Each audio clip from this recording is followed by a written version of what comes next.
നമസ്കാരം. നിലമ്പൂർ ഉപതെരഞ്ഞെടുപ്പിലെ ആ ഒരു അവസാനഘട്ട ആവേശത്തിലേക്ക് സ്വാഗതം. നമസ്കാരം. അപ്പോ നമ്മൾക്ക് കിട്ടിയ വിവരങ്ങൾ വെച്ച് നോക്കുമ്പോൾ പരസ്യപ്രചാരണം തീരാൻ ഇനി മണിക്കൂറുകൾ മാത്രം.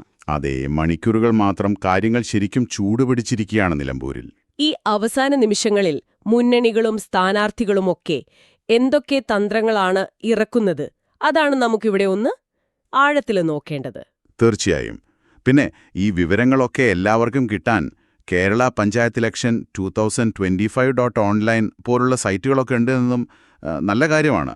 ലോകത്തെവിടെയൊന്നും ഫോളോ ചെയ്യാലോ. അതെ, നമുക്കാദ്യം UDF ക്യാമ്പിലേക്ക് തന്നെ വരാം.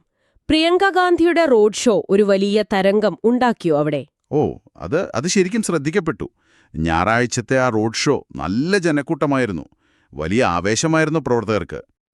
അവര് പ്രധാനമായും ഉന്നയിച്ചത് സംസ്ഥാനത്തൊരു ഭരണമാറ്റം വേണം, പിന്നെ ഈ പെൻഷനൊക്കെ കൊടുക്കുന്നത് തിരഞ്ഞെടുപ്പ് മുന്നിൽ കണ്ടിട്ടാണ് എന്നൊക്കെയാണല്ലോ. അതെ, പ്രിയങ്ക ഗാന്ധി ആ ഒരു പോയിന്റ് എടുത്തു പറഞ്ഞു. അതായത് ഈ ക്ഷേമ പെൻഷനുകൾ തിരഞ്ഞെടുപ്പ് ലക്ഷ്യം വെച്ചുള്ള ഒരു തട്ടിപ്പാണെന്ന രീതിയിൽ.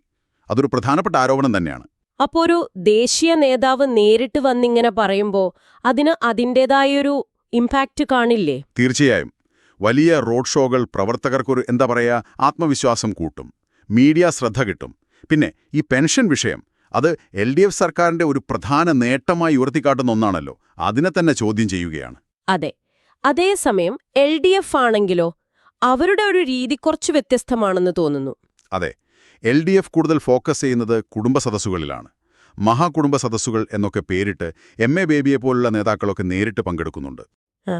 അവരുടെ ഒരു പ്രധാന ആരോപണം UDF വർഗീയ പ്രചാരണം നടത്തുന്നു എന്നതാണല്ലോ.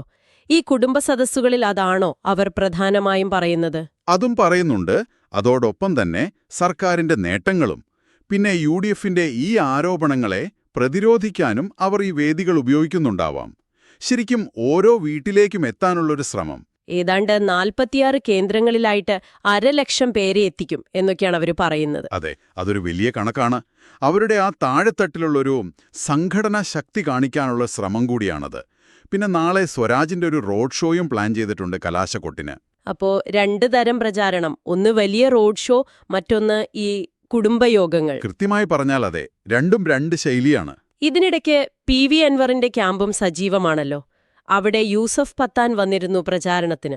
യൂസഫ് പത്താൻ ഒരു മുൻ ക്രിക്കറ്റ് താരം, ഇപ്പോൾ MP കൂടിയാണ്. അദ്ദേഹത്തിന്റെ വരവ് ഒരു സെലിബ്രിറ്റി ടച്ച് കൊടുത്തു. അദ്ദേഹം പറഞ്ഞത് അൻവർ ഒരുപാട് കാര്യങ്ങൾ നിലമ്പൂരിൽ ചെയ്തിട്ടുണ്ട്, നല്ല ജനപിന്തുണയുണ്ട് എന്നൊക്കെയാണ്.